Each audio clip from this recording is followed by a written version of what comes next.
spotlight then on Sprout Venture Partners. It's an early-stage venture capital fund that has raised close to $10 million as part of their second firm. We've got Sunil Jain, who is the founder and managing partner at Sprout Capital Advisors, now joining us on the show. Thanks so much for taking time out. Let's just talk a little bit about this fund close, $10 million. What exactly does this entail? Hi, Avanne. Thank you for having me on the show. Just to give you a background, we set up a fund one in 2017, essentially to invest in seed and early stage startups in India. We typically invest in two sectors. One is a play on the consumption based on the demographic profile of the country. And B, we look at investing in innovation companies. Again, a base attraction of the technical talent from the country. So from the fund two, I think we're replicating the same success which we've seen in fund one, looking to invest in the same two sectors or themes. Typical check size would be, anywhere between 3 to 5 crores, or in dollar terms, between $300,000 to about $750,000. Looking to back entrepreneurs who come with, different vision in building great companies out of India. So that's pretty much what we're going to do in fund two. 10 million is about our first close, which we have done. We'll look to, increase the breadth of this fund as we go along. Fair enough. So what exactly is going to be the strategy then for the fund two? Because I understand that it is going to be the same strategy as fund one. If you can walk us through that and tell us a little bit more. Sure. So strategy is to invest between 10 to 15 companies in the same two themes which we were investing out of fund one. We'll look at probably investing a little bit more on consumer brands. So that will be some kind of a focus in fund two. In addition to innovation companies which were backed from fund one. Within innovation, I think in fund one, we've invested in a variety of companies, which includes a full stack digital media company, employee engagement platform, which is a global company.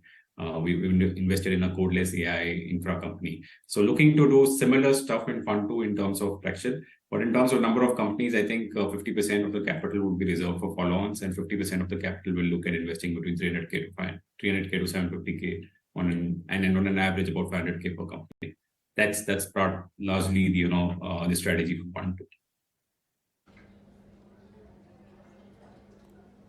Okay, so what about the check size now? Because it's going to be higher than the initial check size. So what is it that you all are looking at? Yeah, so when we invested out of fund one, we largely we led a few rounds, but the ecosystem has moved a little in terms of valuation benchmarks. With respect to where early stage companies were then today.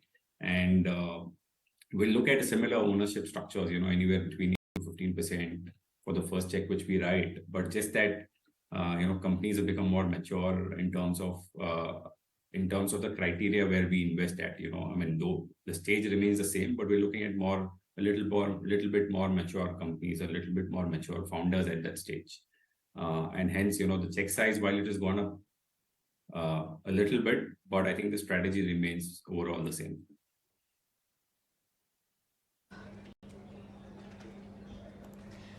All right, let's understand a little bit about what the profile is of companies, because you're looking to invest in very early stage companies. Can you take us through some of the investments that have been made by the fund, and what exactly is it in terms of sectoral preference or in terms of the company profile that the firm tends to lean towards? Sure. On the innovation side, I think we'll look at companies, SaaS companies emerging out of India. We'll probably look at SaaS companies. We'll look at a little bit of deep tech innovation companies, companies which are trying to solve stuff using IoT, AI, ML. So that's on the innovation side. We will probably not do really deep tech companies, but companies which are innovating utilization tech either to bring in efficiencies or to organize unorganized markets. That's the large focus on the innovation side. On the consumption side, I think we will look at investing in brand stories. It could be service brands or it could be product brands. As we speak, we're looking to invest in a couple of consumption driven. Both of them are brands. One is a service brand, the other is a product brand. So those are the kind of companies which will chase from this point. So I just wanted to also understand your outlook then, Sunil, as to how you're looking at, the kind of movement that we've seen within the startup industry as a whole. There were fears of that funding window that took place, but in comparison, Indian startups managed to remain fairly unscathed. How are you looking at the overall startup landscape right now, and what do you make of some of these companies that are getting listed in terms of the valuations as well? Do you believe it's justified? Sure. No, I think, see, the two things which happened in 21, right? I mean, one, the valuations went through the roof. There was also assumptions based on which investors, made these decisions on valuations. And those assumptions in terms of underlying markets in India haven't been to the expectations, right?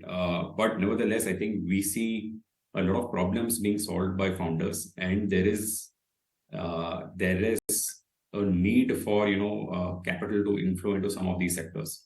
So while we see valuations mellowing down, I mean, I don't see them falling apart. I mean, it will go back to probably what it was prior to 2021, which is where most companies were valued at, and that's where we will head back, and we will see. I mean, while there's talk of funding winter, I think we are looking to write checks, and at the stage where we invest, it's not been so much of an impact.